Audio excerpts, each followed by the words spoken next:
Osume Keys is back, this time with a new set called Osume Tsukimi and returning with an old set, Osume Sakura. Osume Tsukimi is inspired by mid-autumn festivities that are celebrated by many Asian countries, so the designer based their color scheme on the dark blue sky and the moon. Even though I probably wouldn't have chose the colors that the designer used because I find the color representing the moon to be a little too brown, I do think that the set looks good overall. It actually reminds me of GMK Cafe, which is a super popular keycap set, though the black used in Osume Tsukimi does have a slight blue tint to it. As of the recording of this video, Osume has yet to announce the novelties kit that will go alongside these keycaps, but they plan to do so on September 21st, which is also when the keycaps will go live on their website.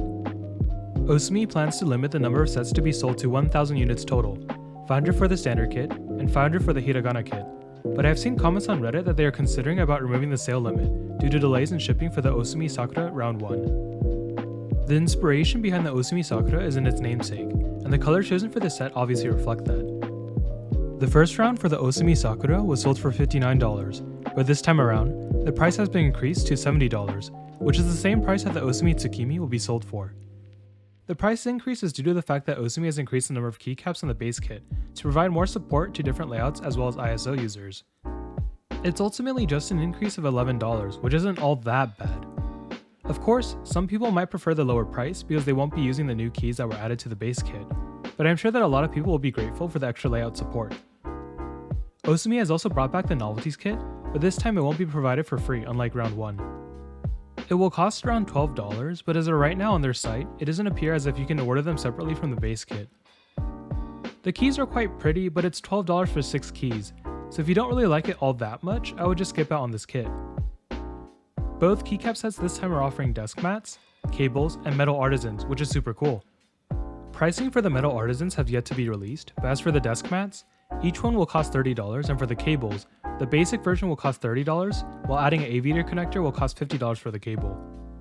The price for the desk mats is slightly higher than other desk mats offered in keycap group buys, but according to their website, shipping is free to the US and Canada, and a flat $5 shipping rate to international countries, so it's a really good price since shipping for desk mats tend to be really high. I think that both keycaps are strong offerings and should be strongly considered, especially if you're looking for a budget keycap set. The keycaps are made of PBT, which is great because PBT plastic tends to be more shine resistant. The legends will be die sub rather than double shot, which is probably how they're able to keep prices down. This isn't necessarily a bad thing because there are high quality die sub keycaps out there, but they won't be as durable compared to double shot. The prices have increased compared to before, but it's actually not that bad due to the extra layout support and the prices already include shipping to US and Canada. It's kind of unfortunate that there were delays in shipping because it would have been nice to have information for the people who joined the round 1 of Osume Sakura. But Osume has announced that they will be shipping out the keycaps soon. They should arrive before the group buy ends for the Osume Sakura, and Osume is currently considering extending the group buy date and removing the sale limits for Osume Tsukimi. So if you're feeling apprehensive, you can wait for people to post pictures and reviews before deciding if you want to join in on the group buy. If you missed it on GMK Maestro and or prefer the SA keycap profile, then SA Maestro is the keycap set for you. SA Maestro will be going live on September 30th and will be offered in Uniform R3, or the SA Sculpted profile. It's definitely a preference thing of whether you prefer sculpted keys or not, but if you don't really care, then I would definitely go for the Uniform R3 base kit. The current estimated cost of the Uniform R3 base kit will be more than the sculpted kit, but will include a numpad as well as a larger variety of novelty keys that can be used to customize your board. That being said, the cost of each base kit is quite high. The prices aren't finalized and can definitely change before the set hits group buy. The target retail price for the Uniform R3 kit is $155 to $165, and the sculpted kit is estimated to be around $130 to $140. Unfortunately, it doesn't look like the metal artisans or the Maestro themed nutcracker will be making a return this round, but there will be a new monoke metal artisan that has piano keys. Personally, I don't think that the SA Maestro is a must buy. I like the music theme that the set is based off of, but ultimately it looks quite similar to a black on white, white on black set. I'd probably skip this set and save my money for something else, unless you really like the music theme and SA profile keycaps. ePBT Kavala was inspired by a picture of the sunset that the designer's uncle took while on a walk on the Greek town of Kavala. Even though the keycaps are supposed to be inspired by the sunset, the majority of the set is actually blue, while only the modifier keys have the gradient, which is supposed to represent the colors from the open sky to the horizon. If you aren't a fan of the gradient on the modifier keys, you can buy the cloud kit, which replaces the gradient with blue modifiers, but I feel like it's kind of boring and takes away what makes the set unique. There's also the Sky kit, which has Greek lowercase legends if you want to go the extra mile to match the inspiration, or prefer the sub-legends. ePBT Kavala also includes a ton of support for other layouts and languages with the 40s kit, Ergo kit, International kit, and the Kolvrak kit, which is great. The prices for each are pretty low, which makes it very affordable. There are also a couple metal artisans being offered, 2 from Maestro Foundry and 1 from Cactus Keys. The sun design and cat design for Maestro are okay, but not super interesting. The one that's more intriguing to me is definitely the Cactus Keys artisan. It's shaped like the blue dome churches on Santorini, which is super cool. Prices have not been announced for any of the metal artisans, though I'm sure that the Cactus metal artisan won't be cheap due to the complexity. I think that ePBT Kavala is a very interesting set that should be strongly considered. I don't think I've seen another keycap set in the hobby that resembles this set, and prices are pretty good like most ePBT sets. If you do get a metal artisan, I would highly recommend the Cactus Keys artisan, but it will depend on the price. JTK Dreaming Girl gives me strong GMK Posh vibes, but that's not an insult and more of a compliment, because I love the colorway and how it looks. Although the colors are flipped in the base kit for JTK Dreaming Girl, you can actually kind of recreate GMK Posh by buying the alt mods and the alt alphas, though I would also highly recommend buying the novelties kit to match the pink escape and enter key.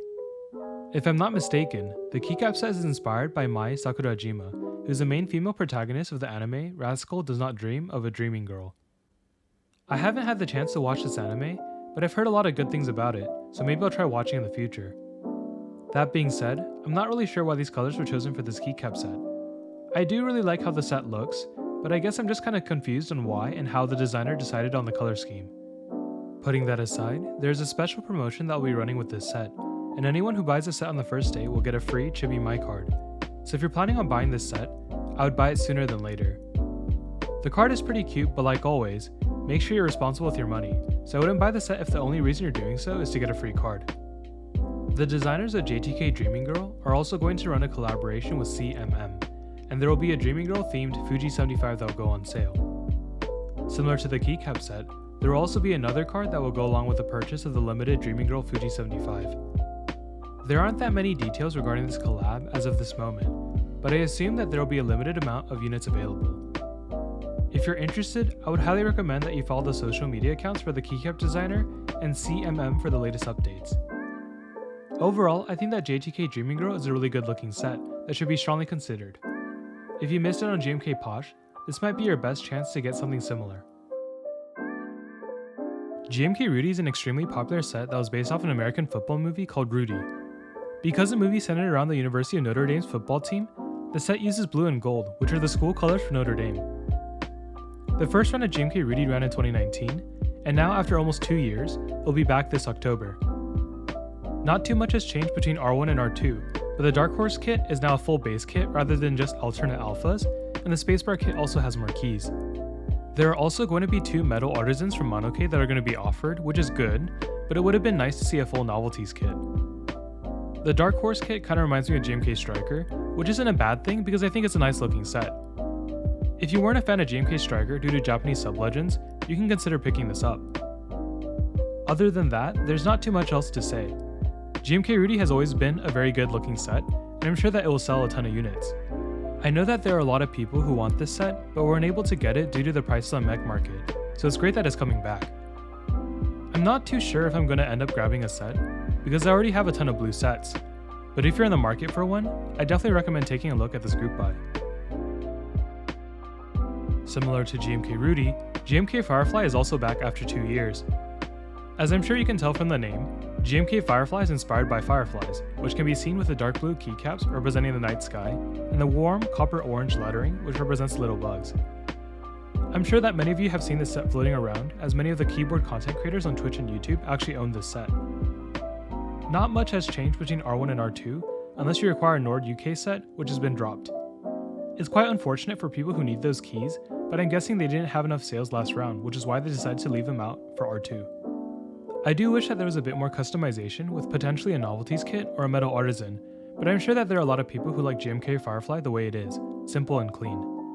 I was actually thinking about picking up this set originally, but then there was GMK Stargaze that ran in July. Both sets are quite similar, with the main differentiating factor being the color of the legends, so I probably won't end up joining on the group buy for GMK Firefly. but I do think that the set looks really nice, and I would strongly consider it if you want a dark all-blue set. The Ginkgo 65 is an upcoming board that was done in collaboration with Wuxia Studios and M1. It's a 65% gasket mount board that will be going for $249 if you want gray, black, or green, and $259 if you want E-white. The board is quite simple in terms of design, but it looks really classy. I think that the lines on the top case make it stand out compared to a lot of the other standard 65% keyboards, but it's quite subtle and not too excessive. Branding for this keyboard is also not overly done, and there's just a Ginkgo leaf on top of the USB port and on the bottom case. These are locations you probably won't be seeing on a regular basis, but I personally do like it when the designer puts effort into making tasteful designs even in places we don't normally see when using the board. Out of all the color options available, I personally really like the E-white top and copper bottom combo. I think that the color combination really works well together and will allow a large range of options for keycap choice.